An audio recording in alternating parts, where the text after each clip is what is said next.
ஓம் ஸ்ரீ வராகி தாயே போற்றி போற்றி. என் அன்பு குழந்தையே, யார் யாருக்கெல்லாமோ நேரத்தை ஒதுக்குகின்றாய். என் குழந்தையே, உன்னுடைய தாயானவள் எனக்காக ஒரு 5 நிமிடம் ஒதுக்க மாட்டாயா? இந்த தாயானவள் உன்னைத்தானே தேடி வந்து என் குழந்தையாக நினைத்து உன்னோடு பேச நினைக்கின்றேன். என் குழந்தையே, எனக்காக நீ ஒரு 5 நிமிடத்தை ஒதுக்கிவிட மாட்டாயா? என் பிள்ளையே, நிச்சயமாக இன்று இந்த வராகியானவள் உன்னுடைய மனநிலை நல்ல மருந்தை கொண்டு வந்திருக்கின்றேன். கஷ்டங்களுக்கு உனக்கு நிச்சயமாக நல்ல தீர்வினை கொண்டு வந்திருக்கின்றேன். என் குழந்தை, என்னதான் இந்த வாழ்க்கையில் கஷ்டங்களை அனுபவித்து இனியும் கஷ்டங்கள் இருப்பதாக உனக்கு தோன்றினாலும் இனி இந்த வாழ்க்கையில் இவை எல்லாம் நடக்காது என்கின்ற மனநிலையை நீ புரிந்து கொள்ளப் போகின்றாய். அப்படியே நடந்தாலும் அதிலிருந்து எல்லாம் நம்மால் மீண்டு வர முடியும், இதையெல்லாம் நம்மால் கடந்து வர முடியும் என்கின்ற மிகப்பெரிய ஒரு தெளிவை என் பிள்ளை நீ பெற்றுவிடப் போகின்றாய். என் தங்கமே, கஷ்டத்தை கொடுத்தவர்களும் உடன் இருக்கத்தான் செய்கின்றார்கள், சந்தோஷத்தை கொடுத்தவர்களும் உடன் இருக்கத்தான் செய்கின்றார்கள். 2 பேரையுமே ஒன்றாக பார்க்க வேண்டிய சூழ்நிலைதான் இப்பொழுது உன் வாழ்க்கையில் உனக்கு இருக்கிறது. காரணம் என்ன தெரியுமா? அவர்களுக்கான தேவைகளை எல்லாம் செய்துவிட்டு ஒன்றுமே தெரியாதது போல நடித்து கொள்கின்றார்கள். என் பிள்ளை, நீயும் யாருக்குமே தண்டனை கொடுக்க மனம் இல்லாமல், யாரையும் கடுஞ்சொற்களால் திட்டுவதற்கும் மனம் இல்லாமல், அப்படியே இவர்களால் தான் நமக்கு கஷ்டங்களை கொடுக்கிறார்கள் என்று தெரிந்துவிட்ட பிறகும் கூட அவர்களோடு அதிகப்படியாக பேசுவதற்கும் விரும்புவது கிடையாது. ஏனென்றால் ஒரு பிரச்சனையில் தலையிடும் பொழுது அது முடிந்துவிட்ட பிறகு மீண்டும் இந்த பிரச்சனையை தலையில் தூக்கி வைப்பதாகவே நமக்கு தோன்றுகிறது. நாம் ஒரு கஷ்டத்தில் ஆழ்ந்து நிற்கும் பொழுது நமக்கு ஆறுதலை கூட சொல்வதற்கு யாரும் வரவில்லை என்றாலும் பரவாயில்லை, மீண்டும் மீண்டும் அந்த விஷயத்தை பற்றி பேசியே நம் மனதை புண்ணாக்காமல் இருந்தால் போதும் என்றுதான் என் பிள்ளை நீ நினைக்கின்றாய். அதனால் என்னவோ பலரிடம் இருந்து நீ விலகி இருக்கத்தான் ஆசைப்படுகின்றாய்.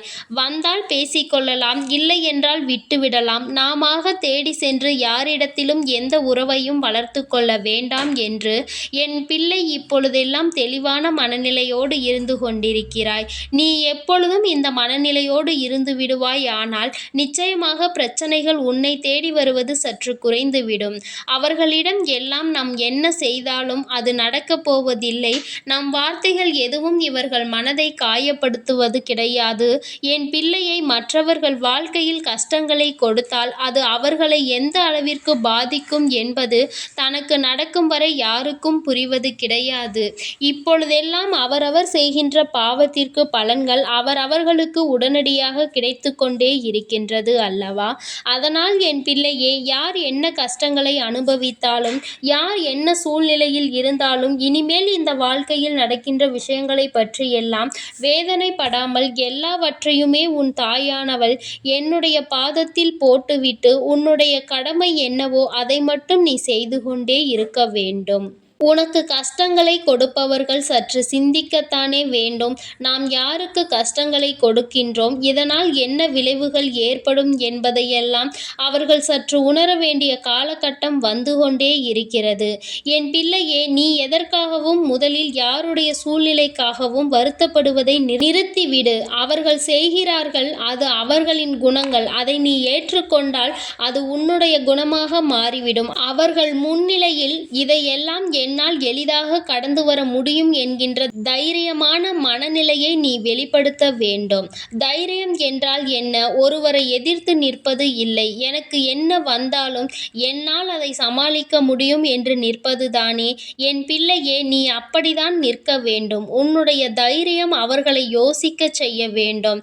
நாம் நம்முடைய வேலை எல்லாம் கெடுத்துக்கொண்டு அவர்களுக்கு ஒரு கஷ்டத்தை கொடுக்க முயற்சிகள் செய்கின்றோம். ஆனால் அது எதுவுமே பலன் இல்லாத போது அவர்களின் அன்றாட வாழ்க்கையை பார்த்து கொண்டிருக்கிறார்களே என்று அவர்கள் யோசிக்க வேண்டும். இனி இது போன்று செய்யக்கூடாது என்று அவர்கள் சிந்திக்க வேண்டும். என் பிள்ளையே, அந்த அளவிற்கு நீ உன்னுடைய வாழ்க்கையில் ஒவ்வொரு விதமான சூழ்நிலைகளையும் கடந்து வந்து கொண்டே இருக்க வேண்டும்.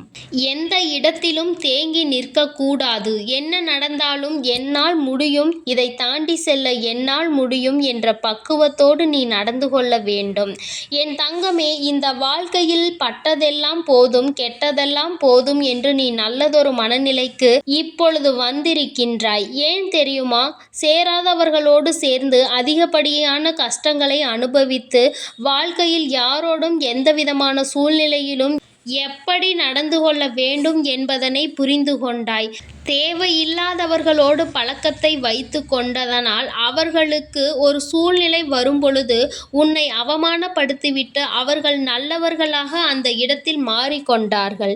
எல்லோருமே தன்னுடைய அருகில் இன்னொருவரை சேர்த்து கொள்வதற்கு காரணம், பிரச்சனைகள் என்று ஒன்று வந்தால் அவர்களை முன்னே நிறுத்திவிட்டு இவர்கள் பின்னே சென்று ஒளிந்து கொள்வதற்காக தான் என்பதனை முதலில் நீ தெளிவாக புரிந்து கொள்ள வேண்டும். இதற்கு மேலும் இது போன்ற மனிதர்களிடத்தில் எந்த விஷயத்திற்காகவும் ஏமாந்து விடக்கூடாது என்ற தெளிவையும் நீ சரியாக பெற்று கொண்டாயானால் வாழ்க்கையில் சரியான நேரத்தில் உனக்கான தெளிவுகள் எல்லாம் கிடைத்துவிடும். இனிமேல் எந்த விதமான கஷ்டத்திலும் நாம் யாரோடும் சேர்ந்து அவர்களோடு மற்றவர்களுக்கு எந்த தீங்கினையும் செய்துவிடக் கூடாது என்பதில் என் பிள்ளை நீ மன உறுதியோடு நின்று கொண்டிருக்கின்றாய் அல்லவா? உன்னுடைய இந்த உறுதி உன்னுடைய இந்த வாழ்க்கையை இன்னமும் அழகாக்கும். நீ இன்னும் நல்லதொரு நிலையை அடைந்து விடுவாய். இத்தனை நாட்களும் எதற்காக நமக்கு இந்த கஷ்டம் வந்தது என்கின்ற உணர்வை நீ மீட்டெடுக்கப் போகின்றாய். இனி எந்த சூழ்நிலையிலும் நான் யாருடைய வாழ்க்கையிலும் தலையிடக்கூடாது. அப்படி இருந்தால் மட்டும்தான் நம்முடைய வாழ்க்கையிலும் யாரும் தலையிட மாட்டார்கள் என்பதை என் குழந்தை நீ உணர்ந்து கொண்டாய் அல்லவா? என் தங்கமே, இன்னும் உன்னை சுற்றி சில மனிதர்கள் இருக்கிறார்கள். எப்பேற்பட்டவர்கள் தெரியுமா? ஒருவரை பற்றிய கதைகளை உன்னிடத்தில் கூறிவிட்டு அவர்களை பற்றி நீ என்ன நினைக்கிறாய், நீ என்ன சொல்கிறாய் என்பதை மட்டும் கேட்டுக்கொண்டு அவர்களிடம் சென்று நீதான் சொன்னாய் என்று சொல்லிவிடுவது. இதையே அவர்கள் தங்களினுடைய வேலையாக வைத்து கொண்டிருக்கிறார்கள். அதாவது மற்றவர்கள் முன்னிலையில் உன் பெயரை கெடுப்பதற்கான அத்தனை வேலைகளையும் அவர்கள் செய்து கொண்டிருப்பார்கள். தன்னை விட யாரும் மற்றவர்களிடம் நல்ல பெயரை பெற்றுவிடக் கூடாது என்கின்ற ஒரு சுயநல உணர்வும் தான் இந்த மனிதர்களுக்கு உன்னை யாரேனும் நல்லவர்கள் என்று சொல்லிவிட்டாலே அவர்களுக்கு அப்பொழுதிலிருந்து ஆரம்பித்துவிடும் எப்படியேனும் இவர்கள் பெயரை கெடுத்துவிட வேண்டும் என்ற எண்ணம். என் பிள்ளையே, சுயநல மனிதர்கள் நிறைந்த உலகம், சகுனிகள் கூட்டம் அதிகமாக இருக்கிறது. இங்கே போட்டி போட்டுக்கொண்டு முன்னேறுவது மிகவும் கடினம்தான். இப்படி எந்த சூழ்நிலையில் வாழ்க்கையில் அடுத்த கட்டத்தை அடைய வேண்டும் என்று தெரியாமல் விழிபிதுங்கி நிற்பது ஒரு வகையில் நியாயம்தான். ஆனால் இவர்கள் எல்லோரையுமே வென்று காட்ட வேண்டிய அனைத்து தகுதிகளும் அனைத்து திறமைகளும் உனக்கு இருக்கிறது என்பதும் நிரந்தரமான உண்மை. யாருடைய வார்த்தைகளை கண்டும் பயப்படாமல், யாருடைய வார்த்தைகளுக்கும் பயந்து விடாமல் என் பிள்ளையே, உனக்கானதை அடைவதற்கு நீ உன்னால் ஆன முயற்சிகளை மட்டும் கைவிடாமல் செய்து கொண்டே இரு. என்றேனும் ஒரு நாள் இந்த வாழ்க்கை நீ நினைத்தது போல மாறிவிடும்.